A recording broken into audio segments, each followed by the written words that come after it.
no? Sige kay bangay ani. No? Kasalamat na ato igsuno Ministro Chris sa gipahayag, gipaabot, no? Alam nimo na ko natong tanan aron kita madasig sa buluhaton sa Ginoo. So dugang nini, di na ko ni dugay-dugayon. No ato ni hatag sa tuig igsuno na ministro Leonardo Nero. Tawo naman siya karon. No, atong tawagon palakpakan.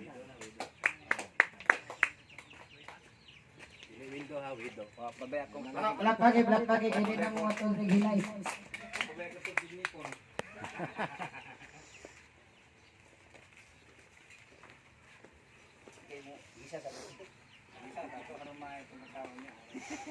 May udto na tuta may tuon, ito naman giro. Amen. Medyo apit malado.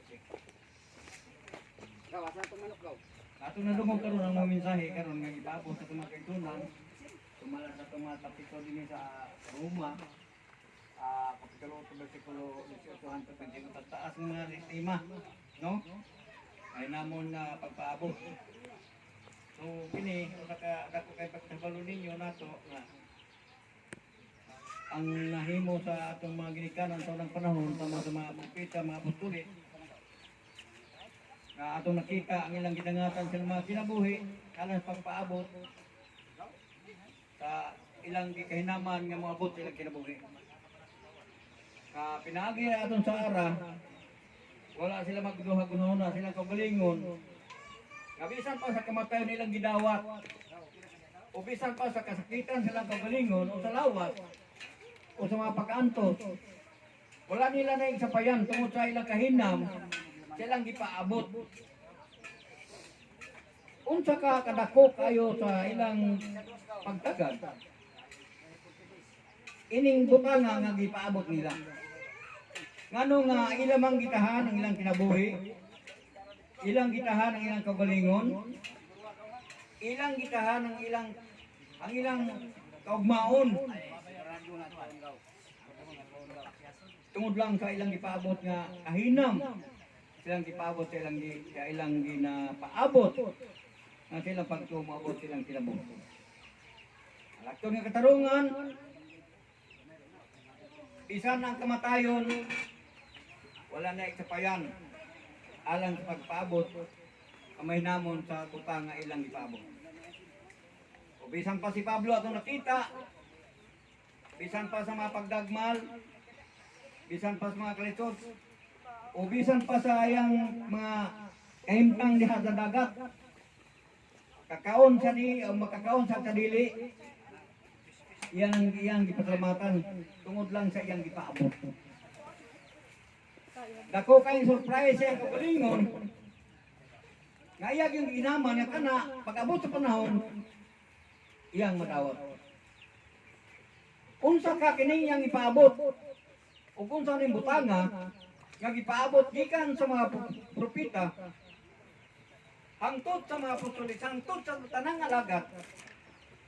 Nga wala man nila hatagig kabalaka ang ilang kagalingon. Aron lamang mahimo sila kagalingon kanang butang nga ilang gipaabot. Aron ato masabtan kinsa butang nga gipaabot sa mga alagad. Sa unang panahon, ato lang taon una sa tanan ng Kolosas. Kolosas Kapitulo 3. Uno man siguro ni ang tanawon. Mateo. Ato lang taon sa Kolosas. Ano atong masabtan? No?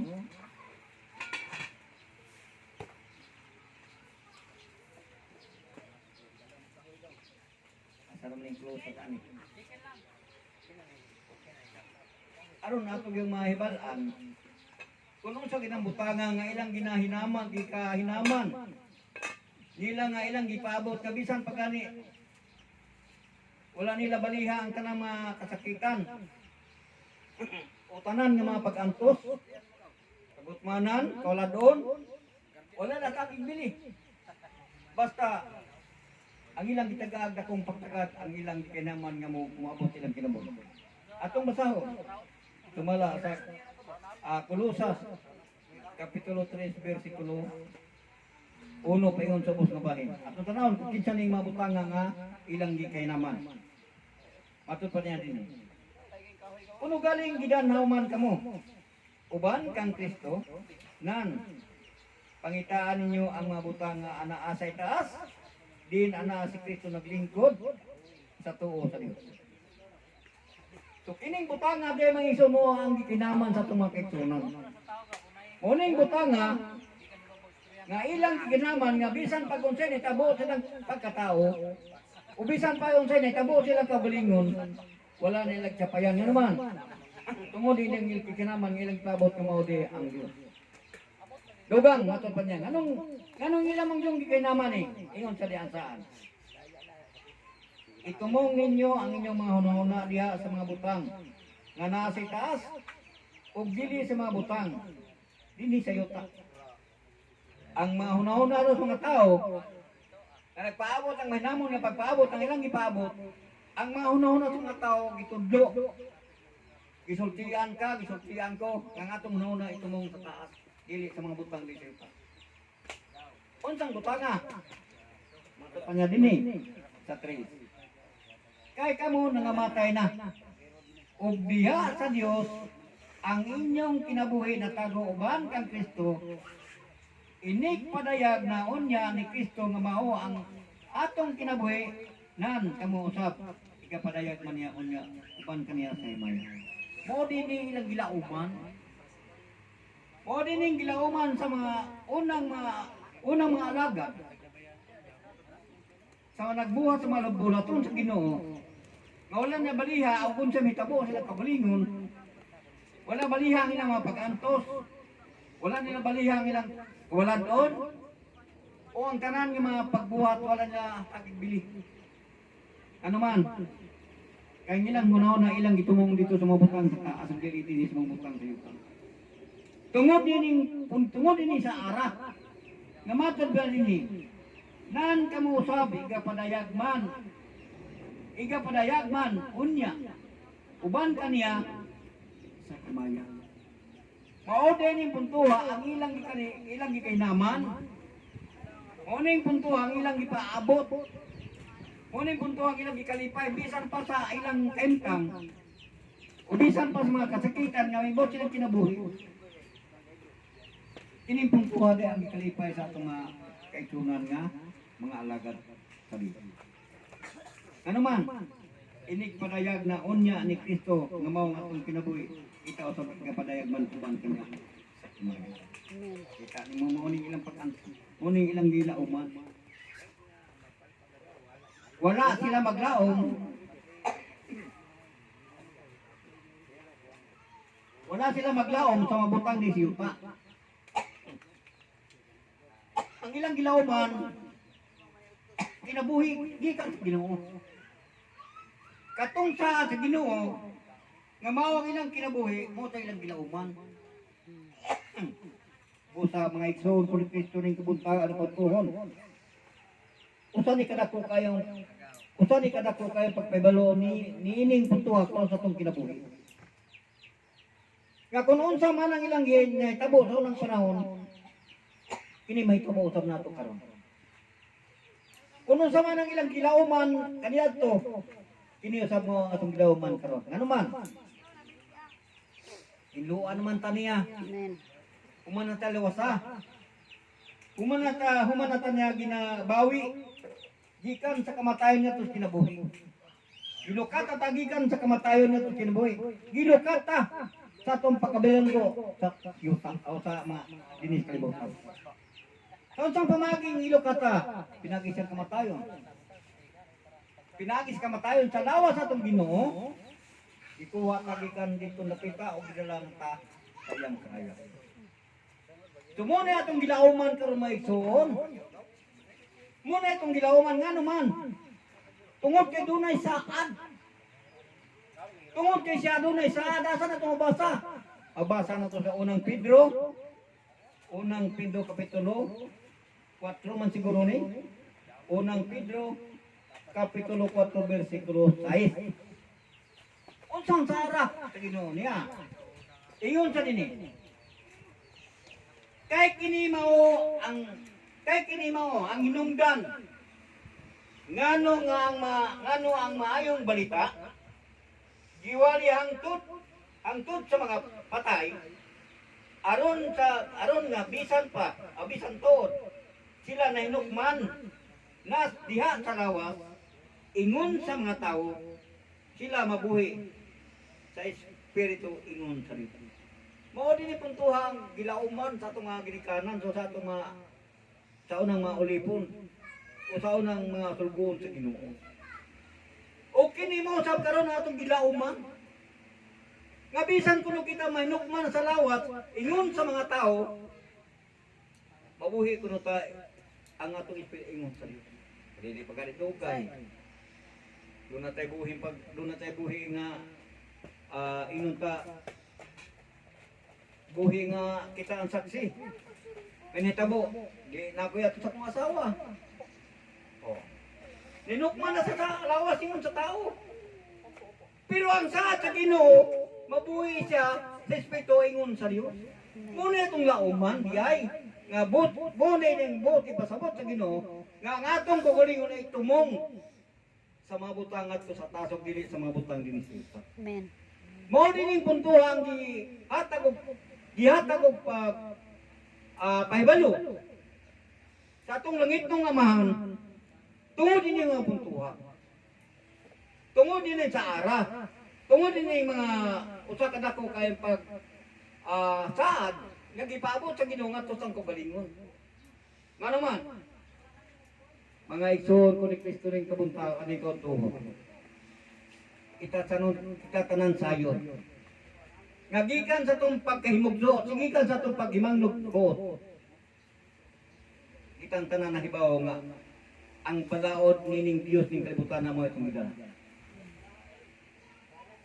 Nagdala ka sa balaod sa Diyos ning kalibutan na. Gisuong na ito ang kamatayon. Bisan unsa nga itong gimo, alang lang sa pagpangtuod sa balaod. Nga gipabot sa Diyos ning kalibutan na alang na ito. Pero katong balaod bisan pa sa kamatayon nato gisuong. Pero kang kamatayon di ay wala di benepisyo nga isaad ang Dios ning kalibutan na alang natin. Amen.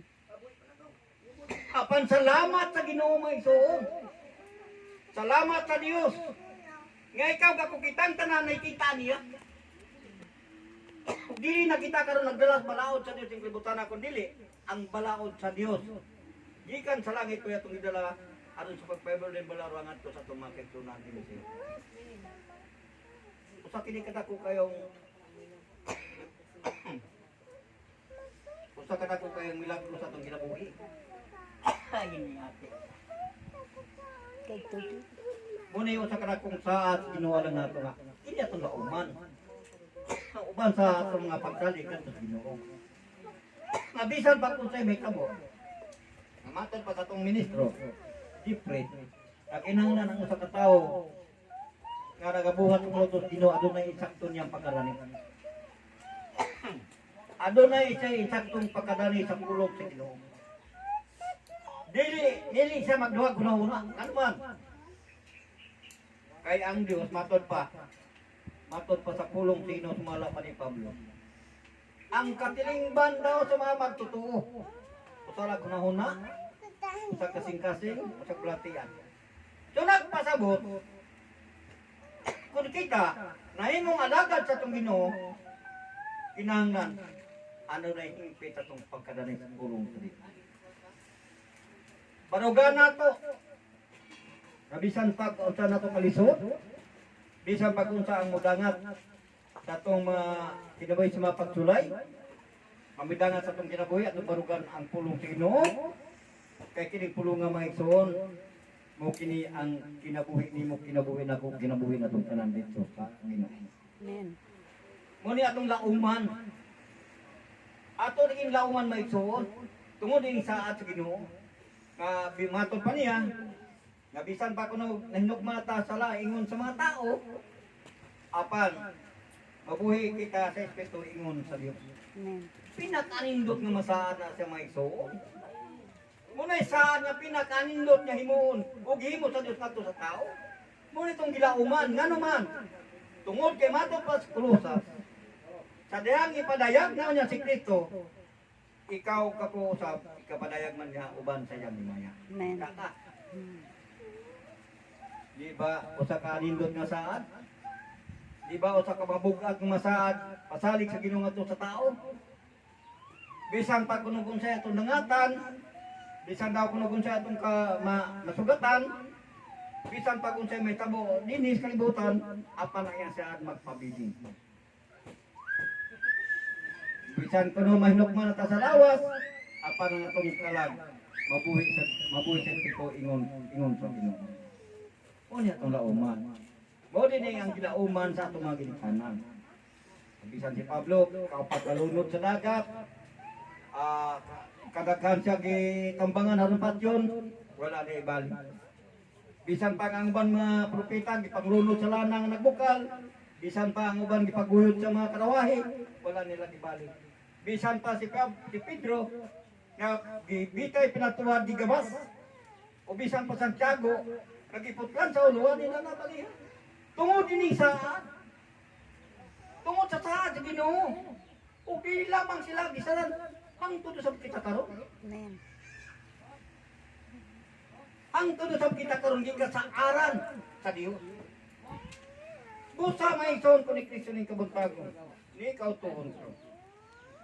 Bisan pa kung sa mga inuntama pagsulay nga bidangan sa atong kinabuhi. Bisan pa sa atong pamilya, atong hatagan og salamat ang Dios. Ngano man, tungod sa ang saad alang kanimo kanako. Natong tanan nga kita nahimong alagad sa Ginoo hangtod siyang pagbalik. Magdigong ta. Bisan pa sa mga baratian karong misulay sa atong kinabuhi. Bisan pa sa kauladon karong misulay sa atong kinabuhi. Manaman ta sa karuhay ug kanatas kauladon. Atong gunitan ang pulong Pino at atong gunitan ang saad sa Dios. Nga naman, tungod kay ang saad sa Dios. Dili ka na ba sa tao, kung dili ba anak sa Ginoo ang nagsaad ni niya. Atong lang taon. Kung tinuod ba nga ang Dios nagsaad sa tao. Pinadayag, Kapitulo 21, versikulo 5. Tanaw na to, mga eksoon. Ingon sa dinig. Ingon siya. O kang naglingkod sa trono, mingon tanawa. Mingon tanawa. Gibago ko ang tanang mga butang. Usab mingon siya. Isulat mo kini kay kining mga pulunga kasaligan og matuod. Kita niyo. Mismo ba sa Ginoo anong pasalig? Ipasulat niya kay Juan, kay kining pulunga matod pas Ginoo, matuod og kasaligan kayo. Kita ni mo na. So sa to pa, magpabilin na ang kasaligan ng pulunga. Magpabilin ta sama sa atong mga ginikanan, sama sa mga propeta, sama sa mga apostoles, sama sa tanang sulugon nga wala nila baliya ang yabot silang lawas o makasakit ba o makawala doon, o makagutmanan ba, balatian ba, o ipasiplahan ang ilang pagulyon sa mga tao. Wala nila balik. Ano man, tungod sa pagkadasig, padasigod sa nagpaabot, kamay namon sa pagbalik sa Ginoo. Uban sa saad sa Diyos, ngadto kanila, ingon man usab nato kan mga itoon, masaligon ug manaumon kita, nga magapaabot siya pagbalik. Uban sa paglaom siyang saad alang kanato kay kining sara may sol kuning Kristo ning kabuntagon dili kini saad sa tao kundi saad sa Ginoo. Amen. Bisan tuod mga pubrita ning kalibutan, bisan tinuod nga mga matod pa mga mayukmok lang ta sa tao, bisan pa sagmot lang ta sa katilingban. Dili man ta kasaligan sa mga tao apan salamat na to Ginoo tungod kay tubangan sa ikasaligan ka, ikasaligan ko isaligan bantaran sa pagpugong o sa pagkunit sa nga lang pagmantala sa may barja nato sa mga tao. Kuni atong gilauman. Aruman. Tungod kay ang Roma kapitulo ng versikulo 16 ingon siya. Wala na ko'y kaulaw ang pagwali sa mayong balita sa pulong sa Diyos kay kini mao ang kaluwasan sa tao. Amen. Mo imo na ni ang saad sa Ginoo nato. Busa. Ato day nakita karon nga katong matawhana bisan sa kamatayon wala na ibali tungod sa saad sa Ginoo. Bisan pa sa ilang kalisod, kawalan doon, wala na balihan tungod sa saad sa Ginoo. Wala nila hatagig dakong pagtagad ang mga kasakitan nga may botilang lawas tungod sa pasalig sa Ginoo. Usa kini kadako kayong matud pa.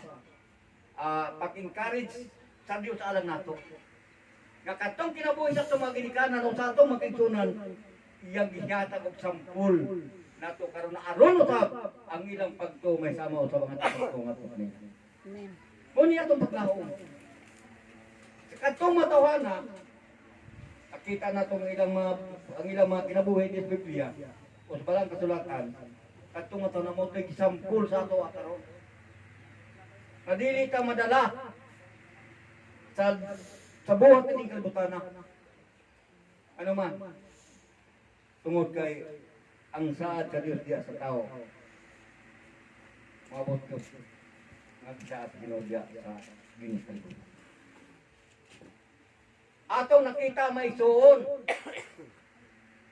Ang tao dili matinuon tanawa. Ingon sa nini. Ang usa ka pasalig sa Ginoo, alang sa mga tao matinuhon, inipulunga kay kinipulunga kasaligan ug bantod. Apan ang tao nga dili masalig niya. Ingon sa dinhi. Ha! Ay. Ha! Ingon sa dinhi. O siya mingon kanila. Natapos na. Ako mao ang alpha ug ang omega. Ang sinugdan ug ang katapusan. Kaniya nga giuhaw ihatag ko ang tubig nga walay bayad. Gikan sa tuburan sa tubig. Sa kinabuhi ato kami. Ang nagamadaogon maka panag-iya niining maong panulundon. Og ako mahimong iyang Dios og siya mahimong akong Dios. Kasi mo na saad sa Ginoo ha? Saad sa Ginoo. Ang taong dili matinuhan niya. Ang dili matinuhan pinagis pagpaabot sa pulong sa Dios sa tao. Apan alang sa mga talawan ug sa mga dili matinuhon ug sa mga malaway alang sa mga makailawason ug sa mga makailawason ug sa mga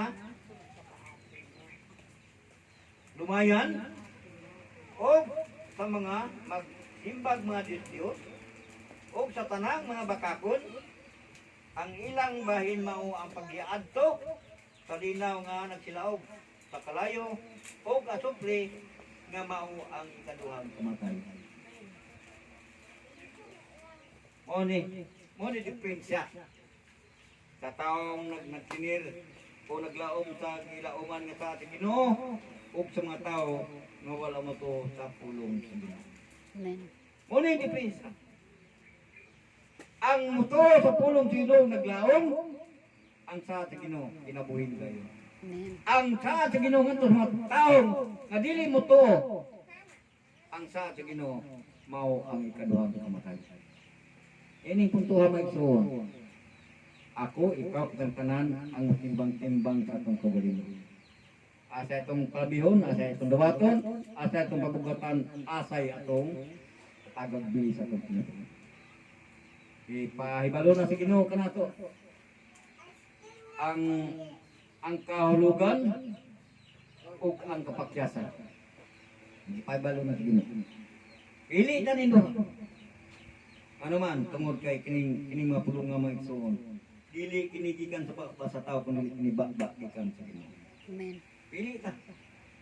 Ipapili ta ning takna karon sa kabunta at kadtuhon busa atong nasayran kunon sa ang boti pasabot sa Ginoo nimo. Boti pasabot sa Dios alang nako, alang atong tanan.